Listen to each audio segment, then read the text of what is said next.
કિલોની મંડળ સુરેન્દ્રનગર સંચાલિત એસએચ બોલાડી માધ્યમિક શાળા અને એસબી સિયાણિયા ઉચ્ચતર માધ્યમિક શાળા દ્વારા આ કોરોના વાયરસ મહામારીના સમયમાં આપણે ધોરણ 9, 10, 11, 12 ના વિદ્યાર્થીઓ માટે ઓનલાઈન શિક્ષણના પ્રયત્ન શરૂ કર્યા છે. એના માટે એક YouTube ચેનલ શરૂ કરવામાં આવી છે અને આ YouTube ચેનલ દ્વારા આપ સૌ ઘરે બેઠા જ ઓનલાઈન શિક્ષણ મેળવી શકશો. નમસ્કાર મિત્રો, YouTube ચેનલના માધ્યમથી આજે નવા વિડિયો સાથે આપણે ઉપસ્થિત છીએ. વિષય અંગ્રેજી અને અંગ્રેજીની અંદર ધોરણ 10, 11 અને 12 ની અંદર પૂછાતો મહત્વનો મુદ્દો ડિગ્રી ઓફ કમ્પેરિઝન. આજે આપણે એની ચર્ચા કરીશું. સૌથી પહેલી બાબત તો એ છે કે ડિગ્રી એટલે શું? ડિગ્રી એટલે સમાનતા, ડિગ્રી એટલે તુલના. તો કોને તુલના? હવે તુલના કેવા પ્રકારની હોય? તો તુલના સરખામણી હોય, ચડિયાતાપણું બતાવવાનું હોય કે શ્રેષ્ઠતા બતાવવાનું હોય. ત્રણ પ્રકારે વ્યક્તિ વ્યક્તિથી, વસ્તુ વસ્તુથી, પદાર્થ પદાર્થથી, પ્રાણી પ્રાણીથી આવા પ્રકારે એની સરખામણી થતી હોય છે. તો હવે આપણે મુદ્દા તરફ આગળ વધીએ. તો સૌથી પહેલી બાબત છે કે ડિગ્રી ઓફ કમ્પેરિઝન. તો કેટલા પ્રકારની ડિગ્રીનો અભ્યાસ આપણે અહીંયા કરવાનો છે? તો કુલ 3 ડિગ્રી છે. એમાં સૌથી પહેલી ડિગ્રીનું નામ છે પોઝિટિવ ડિગ્રી.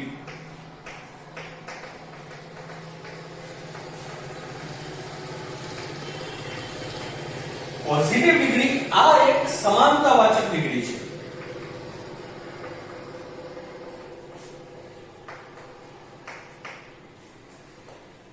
જ્યારે એક વ્યક્તિથી એક વ્યક્તિ, એક વસ્તુથી એક વસ્તુ, એક પ્રાણીથી એક પ્રાણીની સરખામણી એક વસ્તુ, વ્યક્તિ કે પ્રાણી સાથે થઈ હોય ત્યારે પોઝિટિવ ડિગ્રીનો ઉપયોગ થાય છે.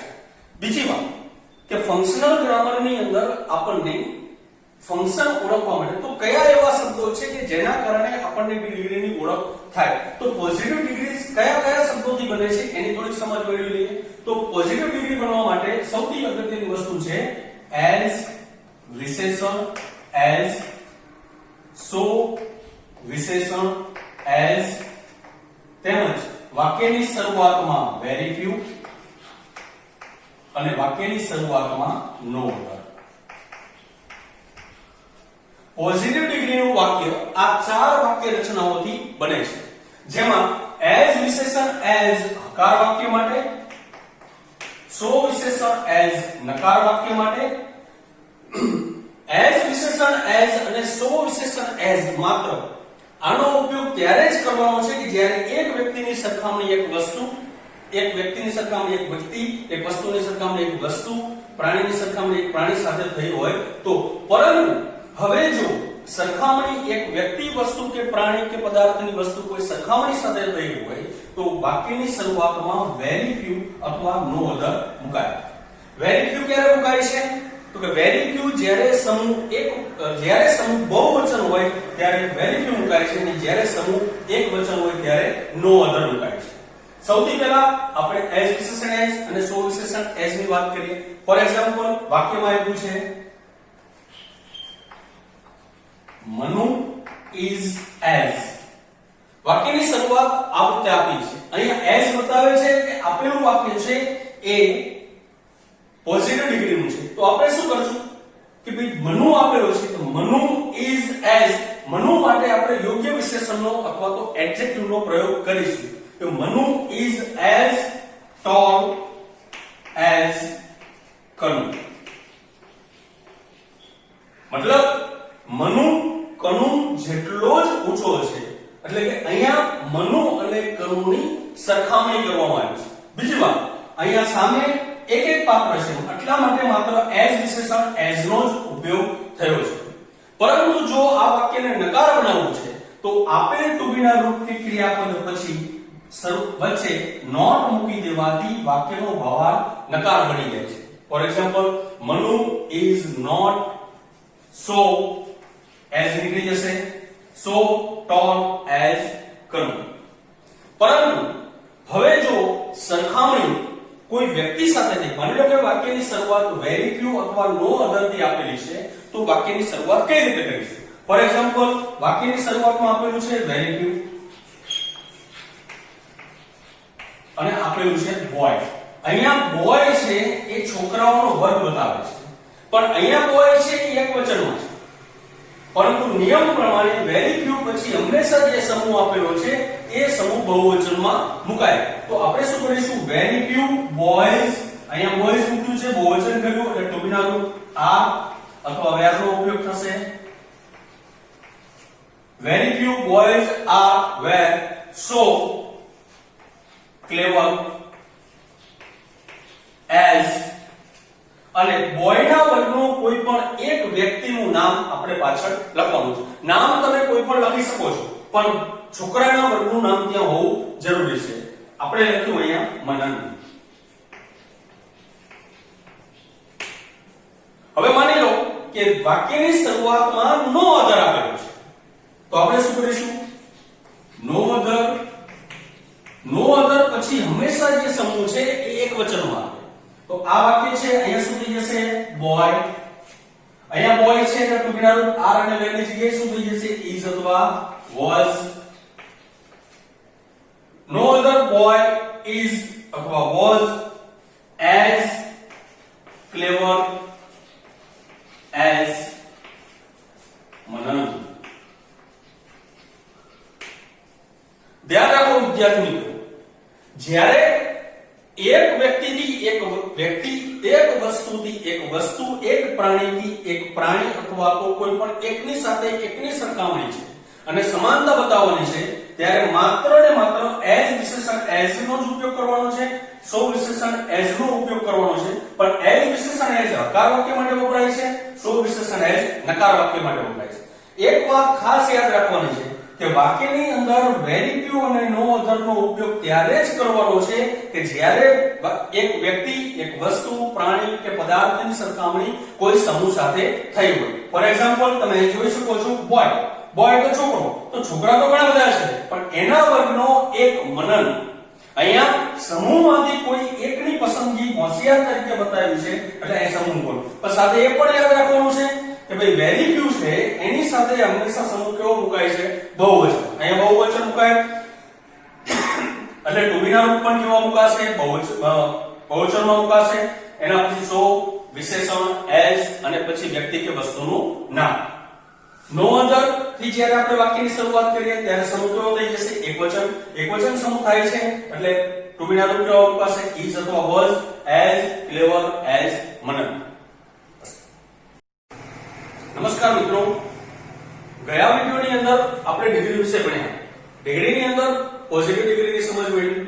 આજે આપણે બીજી ડિગ્રી એટલે કે કમ્પેરેટિવ ડિગ્રીની માહિતી મેળવીશું.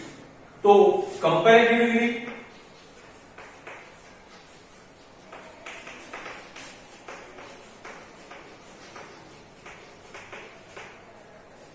તો સૌથી પહેલી વાત કે ભાઈ કમ્પેરેટિવ ડિગ્રી કઈ રીતે બને છે, કયા શબ્દો દ્વારા ફંક્શનલ ગ્રામરની અંદર એની ઓળખ થાય છે, એ ખૂબ મહત્વનું છે. કારણ કે આપણે આ ટોપિક છે બે જગ્યાએ પૂછાય છે. એક તો ફંક્શન આઇડેન્ટિફિકેશન માટે પૂછાય છે અને બીજું કમ્પ્લીટ ધ સેન્ટેન્સ ના વાક્ય રેકોર્ડ પૂછાય છે. તો કઈ રીતે? પહેલી વાત તો એ છે શીખતા પહેલા કે કમ્પેરેટિવ ડિગ્રી બનવા માટે કયા શબ્દો એવા છે કે જેના કારણે આ કમ્પેરેટિવ ડિગ્રી છે એની ઓળખ થાય છે. તો સૌથી પહેલા પહેલી વાત તો એ છે કે વિશેષણને ઈઆર પ્રત્યય લાગે છે. શું પ્રત્યય લાગે છે? ઈઆર. બીજી વાત, ઈઆર પ્રત્યય લાગ્યા પછી વાક્યની અંદર ધેન નો ઉપયોગ થાય છે. શેનો ઉપયોગ થાય છે? ધેન. ત્રીજી વાત, જે વિશેષણોને ઈઆર પ્રત્યય નથી લાગતો તેવા લાંબા ઉચ્ચારણ વાળા વિશેષણોની પૂર્વે એટલે કે પહેલા મોર મુકાય છે. ફોર એક્ઝામ્પલ, અમુક શબ્દો એવા છે કે જેને ઈઆર લાગી શકતો નથી. For example, beautiful. બ્યુટીફુલ એક વિશેષણ છે, પણ કોઈ દિવસ આપણે એમ ના કહી શકીએ બ્યુટીફુલર. તો આવા જે લાંબા ઉચ્ચારણ વાળા વિશેષણો છે એની પૂર્વે આપણે મોર શબ્દ મૂકવો પડે. ફોર એક્ઝામ્પલ, મોર, બ્યુટીફુલ. એના પછી શબ્દનો ઉપયોગ કરવાનો છે ધેન. ફરીથી એક વખત, લાંબા ઉચ્ચારણ વાળા જે વિશેષણો છે કે જે વિશેષણોને ER પ્રત્યય નથી લાગતો તેવા વિશેષણોની પહેલા કમ્પેરેટિવ ડિગ્રીની અંદર મોર શબ્દ મુકાય છે. મોર વિશેષણ મૂળ રૂપે અને પછી શું મુકાય છે? ધેન. ફોર એક્ઝામ્પલ, હવે જ્યારે એક વ્યક્તિથી એક વ્યક્તિની સરખામણી થઈ હોય ત્યારે માત્ર આપણે વિશેષણને ER પ્રત્યય લગાવશું અને ધેન મૂકી અને સામે વ્યક્તિ કે વસ્તુ પદાર્થની મૂકી દઈશું. પરંતુ જો વિશેષણને ER પ્રત્યય નથી લાગતો તો આપણે શું કરીશું? મોર વિશેષણ મૂળ રૂપે અને પછી શું મૂકીશું? ધેન મૂકી દઈશું. પણ આ ક્યારે કરવાનું છે કે જ્યારે એક વ્યક્તિ, એક વસ્તુ, એક પદાર્થ, એક પ્રાણીની સરખામણી એક વસ્તુ, વ્યક્તિ, પદાર્થ કે પ્રાણી સાથે થઈ હોય તો. પરંતુ જેમ આપણે પોઝિટિવ ડિગ્રીમાં શીખ્યા કે જ્યારે કોઈ વ્યક્તિ, વસ્તુ કે પ્રાણીની સરખામણી કોઈ સમૂહ સાથે થઈ હોય તો વાક્યની શરૂઆતમાં વેરી ફ્યુ કે નો અધર શબ્દ મુકાય છે. એમ કમ્પેરેટિવ ડિગ્રીની અંદર પણ જો સમૂહમાં સરખામણી થઈ હોય કોઈ વ્યક્તિ, વસ્તુ, પ્રાણી કે પદાર્થની તો ધેન પછી વાક્યની અંદર મોસ્ટ અધર કે એની અધર શબ્દ મુકાય છે. મોસ્ટ અધર અને એની અધર શબ્દ મૂક્યા પછી જે સમૂહ સાથે સરખામણી થઈ હોય છે એ સમૂહ એકવચન અને બહુવચનમાં મૂકવામાં આવે છે. જો સમૂહ એકવચન છે તો એની અધર મૂકવામાં આવે છે અને જો સમૂહ બહુવચન છે તો મોસ્ટ અધર મૂકવામાં આવે છે. હવે પ્રસ્તુત બાબતની આપણે સેન્ટેન્સ દ્વારા સમજ મેળવીશું. ફોર એક્ઝામ્પલ, સૌથી પહેલા આપણે વિશેષણને ER પ્રત્યય લાગે એ રીતના એક વાક્યની શરૂઆત કરીશું. એક વ્યક્તિથી એક વ્યક્તિની સરખામણી કરીશું. ફોર એક્ઝામ્પલ, અહીંયા મૂકીશું. પહેલા મૂકો આપણે, Kanu is taller than Manu.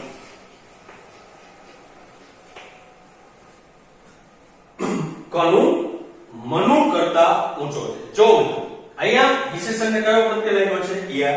એના પછી તરત શું મુકાયું? ધેન. અને જેની સાથે સરખામણી થઈ છે વ્યક્તિની વાત થઈ છે. માની લો કે હવે વિશેષણને ER પ્રત્યય નથી લાગતો તો એવા વાક્ય માટે આપણે શું કરીશું? દાખલા તરીકે, Kanu is more regular than Manu. Kanu Manu કરતા વધારે નિયમિત છે. જો અહીંયા રેગ્યુલર શબ્દ છે એ લંબા ઉચ્ચારણમાં આવે છે માટે એની ER પ્રત્યય ન લાગતા તેની અગાઉ શું મૂકવામાં આવ્યું છે? મોર શબ્દ મૂકવામાં આવ્યો છે. હવે આપણે એની અધર અને મોસ્ટ અધર શરૂઆતમાં વાત કરી. આપણે એની અધર ઓબ્લિક મોસ્ટ અધર, તો આ બંને શબ્દોનો ઉપયોગ કઈ રીતે થાય છે એની સમજ મેળવીએ. એક વાત યાદ રાખજો, એની અધર અને મોસ્ટ અધરનો ઉપયોગ કમ્પેરેટિવ ડિગ્રીમાં ત્યારે જ થાય કે જ્યારે એક વ્યક્તિ, વસ્તુ, પ્રાણીની સરખામણી કોઈ સમૂહ સાથે થઈ હોય તો. ફોર એક્ઝામ્પલ, આપણે એક વાક્ય લઈએ. દાખલા તરીકે, મુંબઈ is bigger than. હવે માની લો કે મુંબઈને આપણે બધા શહેરોની અંદર શ્રેષ્ઠ કે મોટું બતાવવું છે તો આપણે શું કરીશું? Mumbai is bigger than any other અને મુંબઈ શું છે? સિટી. તો એનો વર્ગ શું સમજવું જોઈએ? સિટી. તો એની અધર પછી આપણે સમૂહ કેવો મૂક્યો છે? એકવચન. પરંતુ હવે આ જ વાક્ય છે, આ જ વાક્યને આપણે બહુવચન સમૂહ સાથે દર્શાવવું છે અથવા તો સરખાવવું છે તો શું કરીશું? મુંબઈ is bigger than એની જગ્યાએ આપણે શું મૂકી દઈશું? most. સમજાયું? એની જગ્યાએ શું મૂકી દઈશું? most. એના પછી અધર એમને રહેશે, પરંતુ જે સમૂહ અહીંયા એકવચન છે એ સમૂહ અહીંયા કેવો થઈ જશે? બહુવચન. સિટી નું શું થઈ જશે? cities. સમજાય છે મિત્રો? જો એક વ્યક્તિની સરખામણી એક વ્યક્તિ સાથે, વસ્તુ સાથે છે તો આપણે માત્ર વિશેષણને ER પ્રત્યય લગાવશું અથવા તો વિશેષણને ER પ્રત્યય ન લાગતો તેની આગળ મોર શબ્દ મૂકી અને સામે સરખામણી કરી નાખશું. પરંતુ જો સરખામણી સમૂહ સાથે છે અને એ સમૂહ એક વચન છે તો ધેન પછી વાક્યની અંદર એની અંદરનો ઉપયોગ કરવાનો છે. સમૂહ બહુવચન છે તો વાક્યની અંદર આપણે મોસ્ટ અધરનો ઉપયોગ કરવાનો છે. પણ એક વાત યાદ રાખવાની, જે સમૂહ છે એ સમૂહ સાથે જ એ સરખામણી થવી જોઈએ.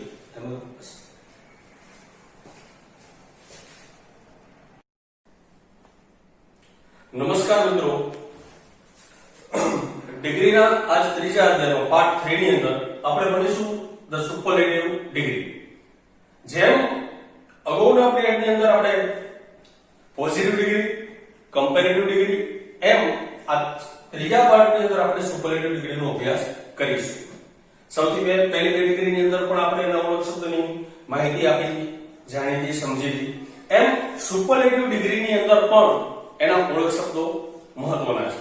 સૌથી પહેલી બાબત તો એ કે સુપરલેટિવ ડિગ્રી એ શ્રેષ્ઠતાવાચક ડિગ્રી છે. આ ડિગ્રીમાં ક્યારેય પણ એક વ્યક્તિ, વસ્તુ, પ્રાણી ની સરખામણી કોઈ પણ એક વસ્તુ, વ્યક્તિ કે પ્રાણી સાથે થતી નથી, પરંતુ સમૂહ સાથે જ થાય છે. અને સમૂહ કાં તો એકવચનમાં અથવા તો સમૂહ બહુવચનમાં દર્શાવવામાં આવે છે.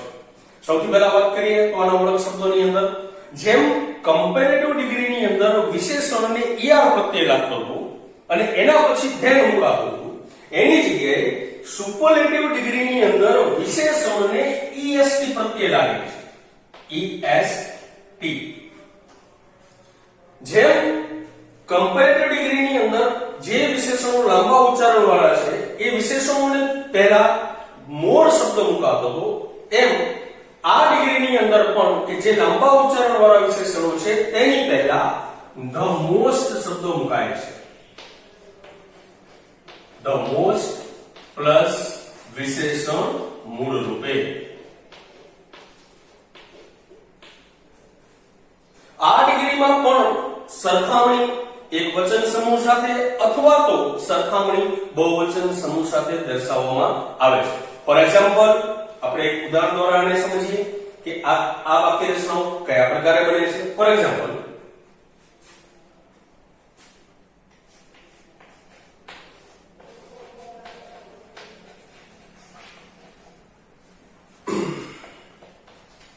ઉદાહરણ તરીકે અહીં એક વાક્ય મૂકેલું છે આપણે, the Ganga is.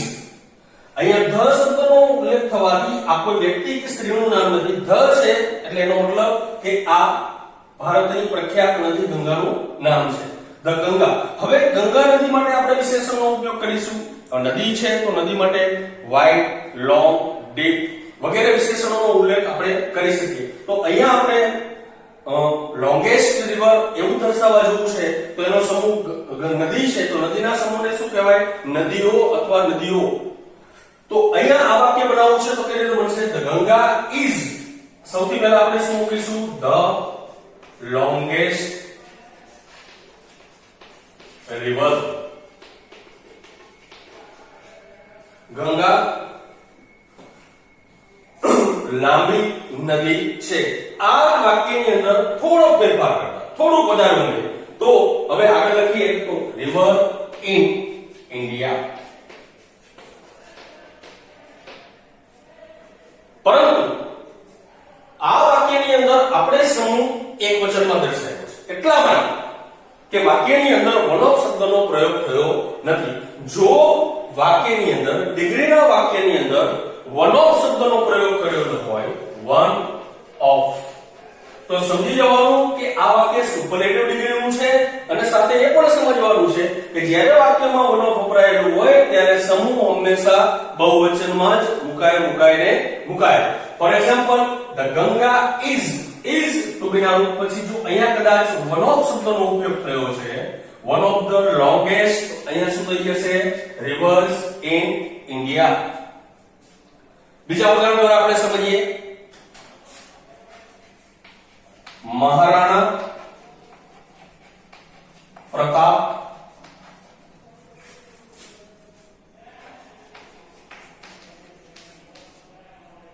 was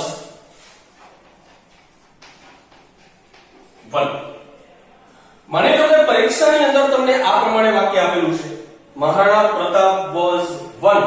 one શબ્દનો ઉલ્લેખ કરી દીધો છે, માટે હવે આપણે શું કરીશું, વન આપી દીધું છે એટલે સમૂહમાં સરખામણી શેની સાથે થશે, બહુવચન સમૂહ સાથે થશે. હવે મહારાણા પ્રતાપ વિશે આપણે અહીંયા વિશેષણનો પ્રયોગ કરવાનો છે, તો આપણે એના માટે ગ્રેટેસ્ટ એટલે મહાન અને યોદ્ધા એટલે કે વોરિયર્સ બતાવીશું. તો માની લો કે મહારાણા પ્રતાપ માટે આપણે એને મહાન યોદ્ધા બતાવવો છે, તો યોદ્ધા છે, યોદ્ધા ઘણા બધા છે, એમાંથી મહારાણા પ્રતાપ મહાન છે એવું આ વાક્યના માધ્યમથી આપણે જણાવવાનું છે અને વાક્યને મીનિંગફુલ બનાવવાનું છે. For example, Maharana Pratap was one of the greatest warriors.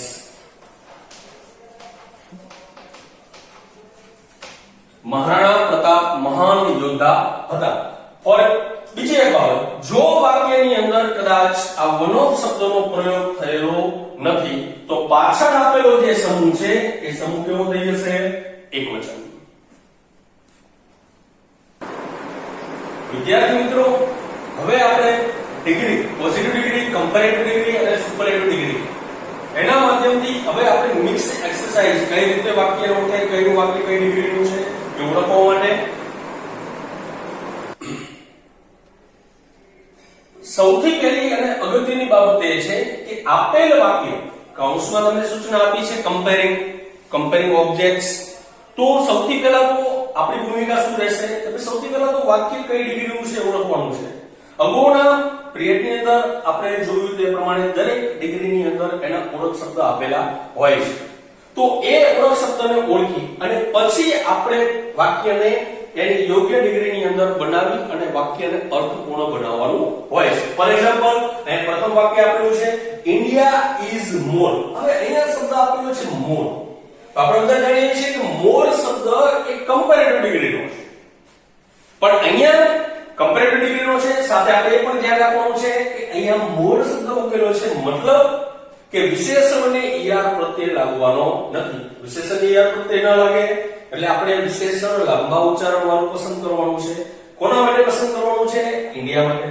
તો આપણે શું બતાવીશું કે ભાઈ વાક્ય કેવા રૂપનું બનાવવા જોઈએ તો વાક્ય થોડું અર્થપૂર્ણ બનશે. તો કે India is more populated than many અથવા તો મોસ્ટ અધર કન્ટ્રીઝ, એ રીતે પણ તમે બનાવી શકો છો.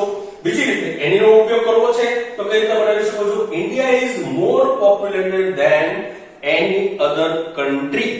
જો એની અધર નો પ્રયોગ કરો છો તો માત્ર સમૂહ એકવચનમાં લખવાનો છે કન્ટ્રી, પરંતુ જો તમે મોસ્ટ અધર કે એની અધર નો ઉપયોગ કરો છો તો સમૂહ લખવાનો છે બહુવચન. For example, more populated than most other countries.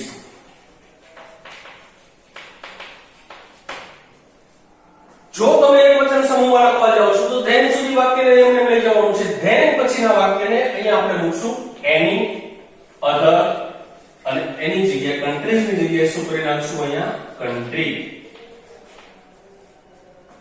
સમજાણું મિત્રો? હવે બીજા વાક્ય તરફ જઈએ. વાક્યની શરૂઆતમાં આપેલું છે વેરી. આપણે પોઝિટિવ ડિગ્રીમાં જોયું જ્યારે વેરી ટુ શબ્દનો પ્રયોગ થાય તો એનો મતલબ એમ થાય છે કે વાક્ય પોઝિટિવ ડિગ્રીનું છે, સાથે સાથે વ્યક્તિ કે વસ્તુની સરખામણી. ફોર એક્ઝામ્પલ, એ લીડર આપ્યા છે, નેતાનું નામ આપેલું છે, સામે આપણે નેતાને દર્શાવવાનો છે, પરંતુ સમૂહ હંમેશા બહુવચનમાં દર્શાવવો પડે. ક્યારે કે જ્યારે વાક્ય વેરી ટુ થી આપેલું હોય તો અહીંયા શું થશે, વેરી ફ્યુ લીડર્સ. અહીંયા બહુવચન કરો છો તો ડુબીનું રૂપ પણ શું આવશે, બહુવચનમાં. Very few leaders are so honest as. અને અહીંયા આપણે દુનિયાભરના જેટલા પણ નેતાઓ છે એમાંથી કોઈ પણ એક નેતાનું નામ ત્યાં સિલેક્ટ કરી શકીએ છીએ. For example, Sardar Patel.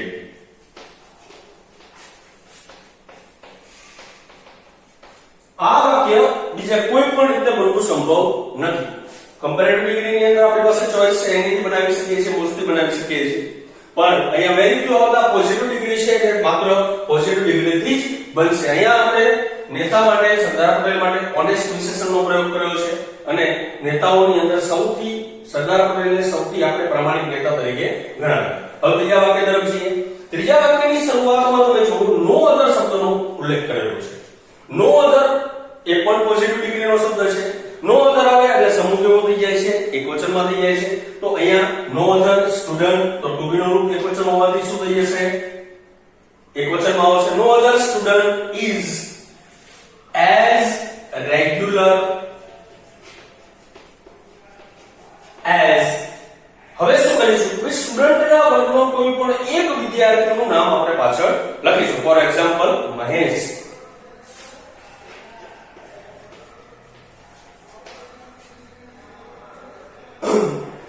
No other student is as regular as Mahesh. અહીંયા આપણે નો અધર થી વાક્ય રચના આપી એટલે સમૂહ કેવો દર્શાવ્યો છે? એકવચનમાં. એકવચન છે એટલે અહીંયા ટુ નું રૂપ પણ શેમાં મૂકવું આપણે? એકવચનમાં. ત્રીજા વાક્યની અંદર જઈએ. હવે ચોથા વાક્યની અંદર જઈએ. ચોથું વાક્ય છે એ વાક્યને તમે અહીંયા કોઈ સૂચન નથી. તમે કમ્પેરેટિવલી પણ બનાવી શકો છો, સુપરલેટિવલી પણ બનાવી શકો છો. માની લો આપણે સુપરલેટિવથી આ વાક્યને બનાવવું છે, તો સૌથી પહેલી વાત કે આપણે સુપરલેટિવ બનાવવું છે તો કઈ રીતે એક વાક્ય બનાવીએ? તો સૌથી પહેલા આપણે સુપરલેટિવ ડિગ્રીમાં બનાવીએ. Mumbai is the longest.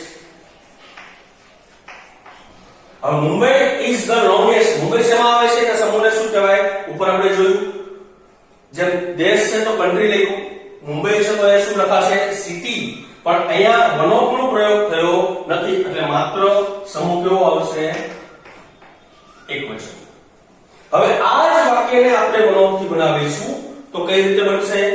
Mumbai is, અહીંયા મૂકશું આપણે one of the longest,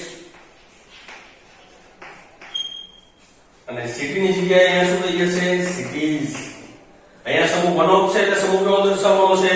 બહુવચનમાં. હવે આ જ વાક્યને આપણે કમ્પેરેટિવ ડિગ્રીથી બનાવીએ તો મુંબઈ ઇઝ ત્રીજી રીતે more populated, એના પછી મૂકશું than any other city. અને જો આ વાક્યને આપણે કમ્પેરેટિવ ડિગ્રીના બહુવચન સમૂહ સાથે સરખાવવું છે તો ધેન પછી આપણે શું કરીશું? અહીંયા એની જગ્યાએ શું મૂકીશું? મોસ્ટ. અને પછી શું લખીશું? મોસ્ટ અધર. અને સિટીની જગ્યાએ શું કરી નાખીશું? સિટીઝ. હવે છેલ્લું વાક્ય એન ઈગલ. ઈગલ એક પક્ષીનું નામ છે, આપણે જાણીએ છીએ. ઇઝ આપેલું છે. આ વાક્ય પણ સુપરલેટિવમાં પણ બનશે, કમ્પેરેટિવની પણ બે રચના બનશે, સુપરલેટિવની બે રચનાથી બનાવી શકાય. પણ આપણે માત્ર એક જ વાક્ય રચનાથી બનાવવાનું થાય છે નહીં. જો પરંતુ અહીંયા વિશેષણ આપણને આપી દીધું છે અને વિશેષણને કયો પ્રત્યય લાગેલો છે? યાર. યાર પ્રત્યય લાગેલો હોવાથી આ કઈ ડિગ્રીનો નિર્દેશ કરે છે? કમ્પેરેટિવ ડિગ્રીનો નિર્દેશ કરે છે. પરંતુ હવે કમ્પેરેટિવના બંને પ્રકારના વાક્ય આપણે આનાથી બનાવી શકીશું. And eager is faster. વિશેષણ પછી તરફ શું મુકાય છે? than any other. એના સમૂહને શું કહેવાય? bird. તો આપણે એનો સમૂહ શું લખશું? bird. પણ વાક્યમાં આપણે શેનો ઉલ્લેખ કર્યો છે? any. એટલે માટે શું કરીશું? માત્ર bird. હવે આ જ વાક્યને જો આપણે most other થી બનાવશું તો then પછીનું વાક્ય કઈ રીતે બનશે? then most other, અને એના પછીનો શબ્દ સમૂહ કેવો થઈ જશે? બહુવચનમાં. બસ.